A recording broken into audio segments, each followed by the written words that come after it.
वो त्रासदी की एक अलग कहानी है और इतनी भयावह कहानी है कि शायद उसका मैं जिक्र भी करना पसंद नहीं करूंगा। लेकिन इस झगड़े का जो कारण है उसके लिए थोड़ा पीछे चलना पड़ेगा और वहां से जब सिलसिलेवार हम आज वर्तमान की स्थिति तक आएंगे तो वर्तमान की स्थिति तक आते आते हमें स्पष्ट हो चुका होगा और खास करके हमारे दर्शकों को भी ये स्पष्ट हो चुका होगा कि आखिर मूल झगड़े की वजह है क्या। और जाहिर सी बात थी कि यूक्रेन एक इतना सशक्त राष्ट्र नहीं है जो इन बड़े राष्ट्रों के खिलाफ अपनी सुरक्षा कर सके, तो उसे एक बड़े एम्ब्रेला की, एक बड़े छतरी की आवश्यकता थी। जाहिर सी बात है अपने वर्चस्व को बनाए रखने के लिए, और जब वर्चस्व की बात कर रहा हूं तो मैं 30 उन कंट्रियों की, छोटी छोटी कंट्रियों की बात ही नहीं कर रहा हूं। वर्चस्व की लड़ाई उनकी नहीं है, वर्चस्व की लड़ाई अमेरिका की है जो इस नाटो को लीड कर रहा है।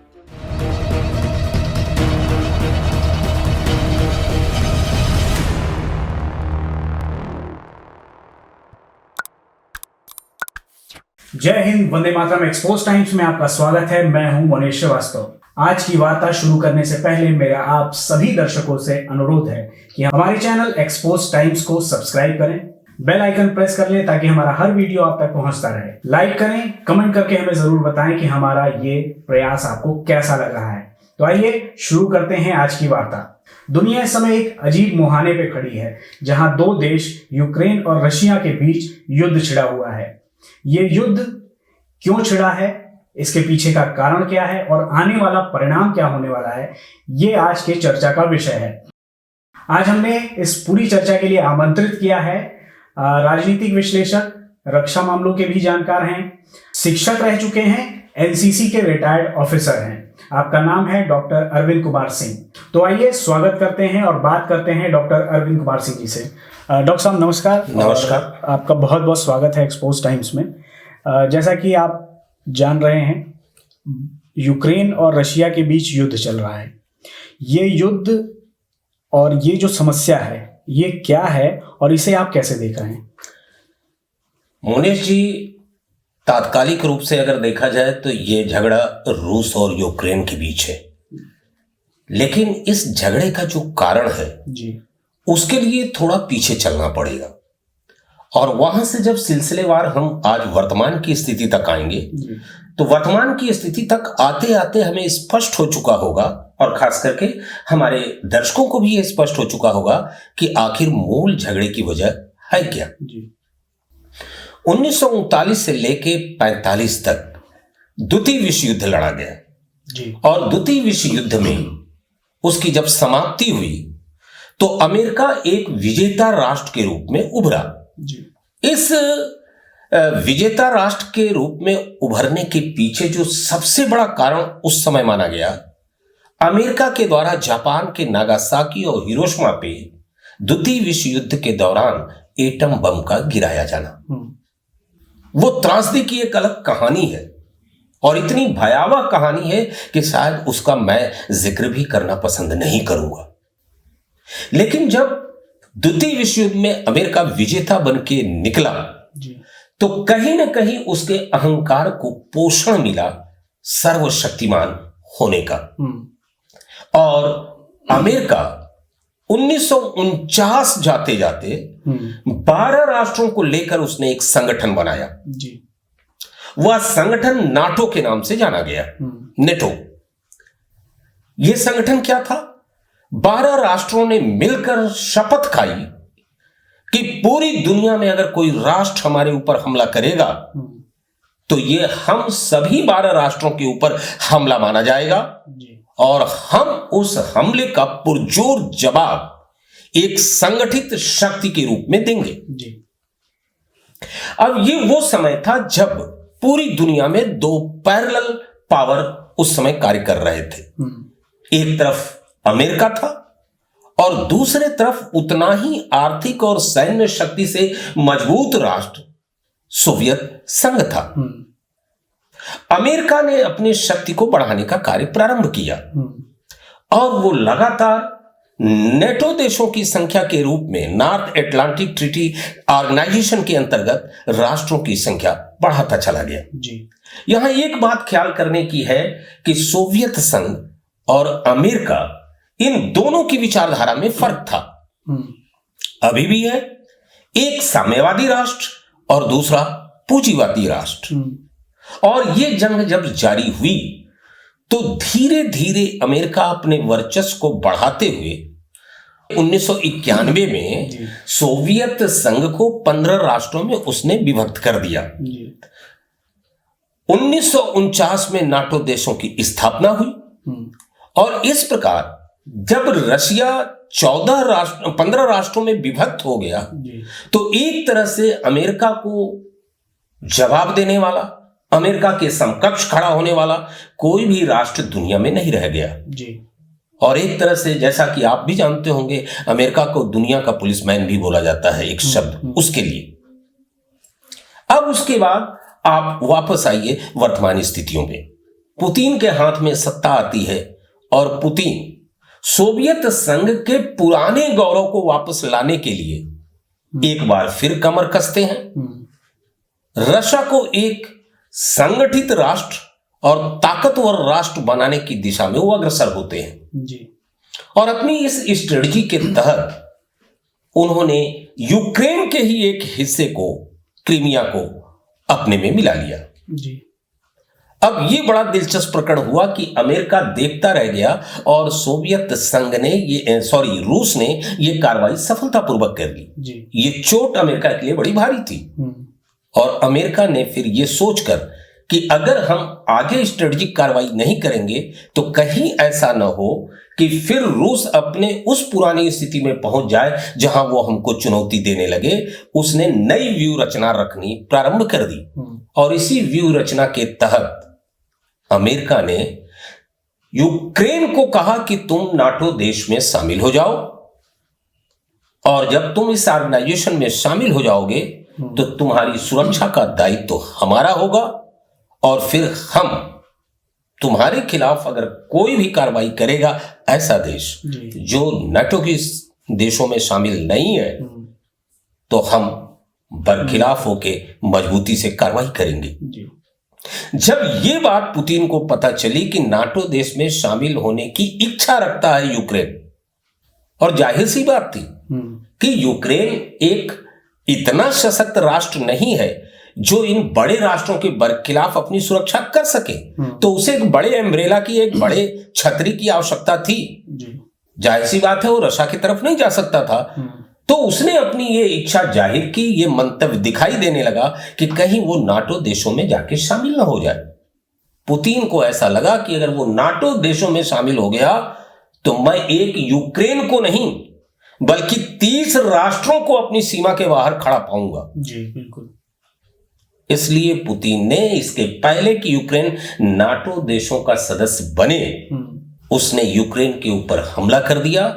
और अब ये वर्चस्व की लड़ाई जो देखने में तो लग रहा है कि यूक्रेन और रशिया का है, लेकिन वास्तविक रूप में ये झगड़ा आज भी अमेरिका और रशिया का है कि दोनों में सर्वशक्तिशाली कौन होगा, दुनिया को लीड कौन करेगा, ये उस वर्चस्व की लड़ाई चल रही है और यही समस्या की जड़ भी है। जी जी। डॉक्टर साहब ये भी बताइएगा कि जैसे आपने रूस को डायरेक्ट अमेरिका से जोड़ दिया, आमने सामने वो दोनों देश हैं, उसका खामियाजा यूक्रेन भुगत रहा है, लेकिन नाटो देश और अमेरिका, इनकी भूमिका इस पूरे युद्ध में आप कैसे देखते हैं? नाटो देशों के कई देशों ने यूक्रेन को समर्थन किया, हथियार दे रहे हैं, लगातार हथियारों की बात हो रही है, लेकिन ये उस युद्ध को रोकने के लिए कोई प्रयास नहीं हो रहा। तो ये भूमिका थोड़ी सी संदिग्ध कहे या युद्ध में आग भड़काने की एक चरित्र को दिखाता है क्या? इसको आप कैसे देखते हैं? बहुत ही दिलचस्प सवाल आपने किया है मोनेश जी, और इसका उत्तर तो विगत कुछ एक वर्षों से मिलना प्रारंभ हो गया था जी।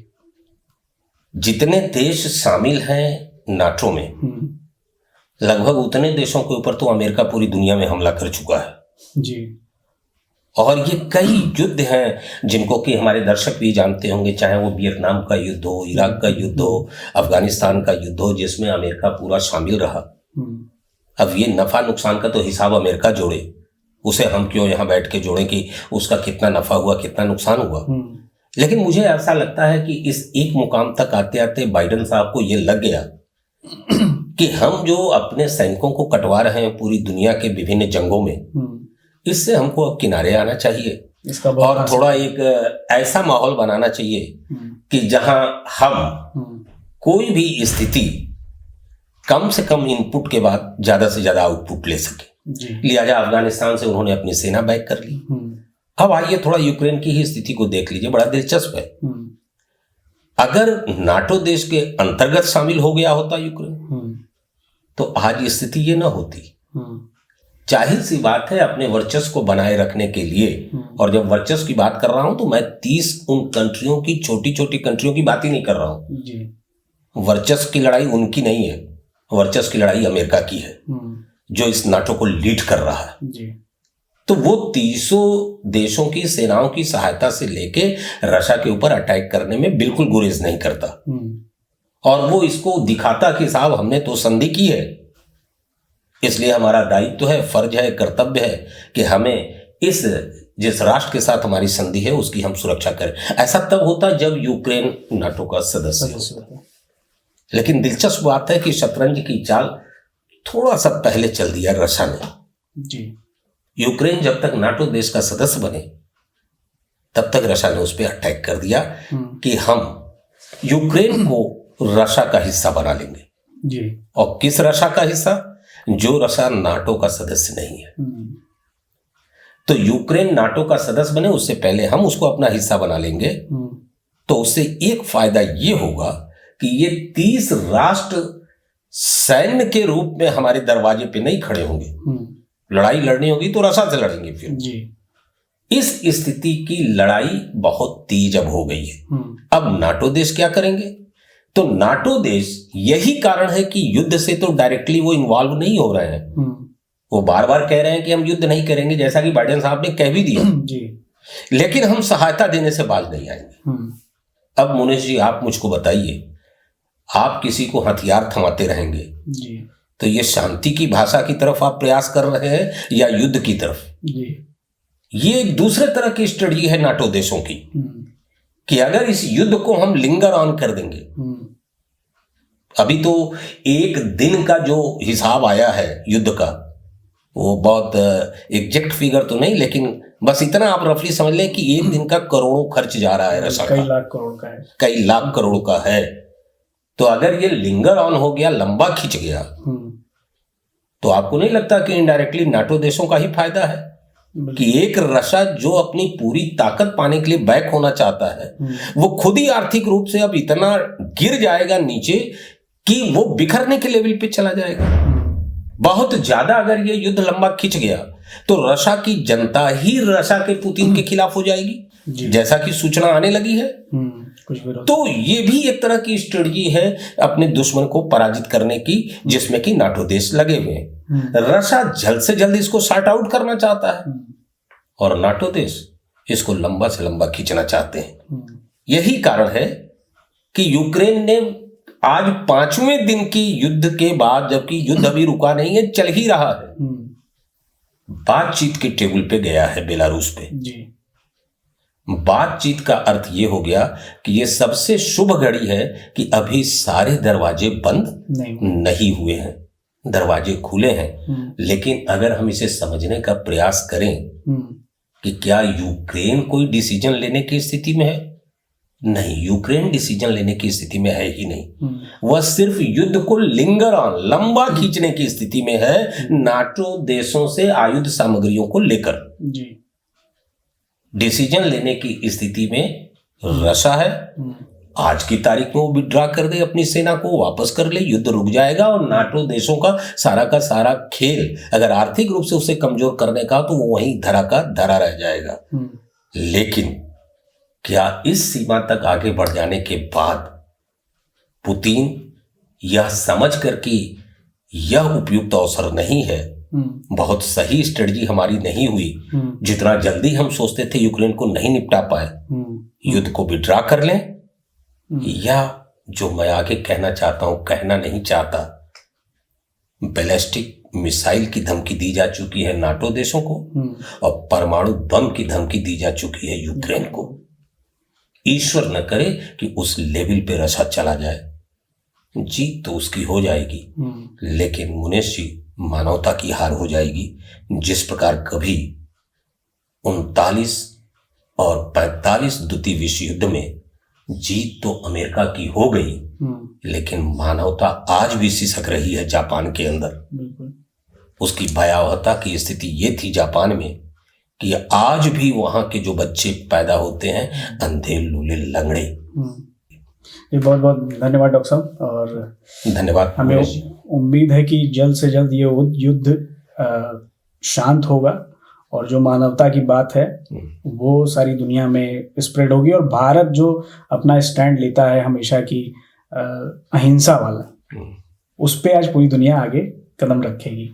तो हमने बात की डॉक्टर अरविंद कुमार सिंह जी से, काफ़ी चीज़ें हमारे सामने आई हैं, और आने वाले समय में क्या परिणाम होगा, क्या स्थिति बनेगी दुनिया में, ये हम आप तक पहुंचाते रहेंगे। तब तक के लिए धन्यवाद, नमस्कार, जय हिंद।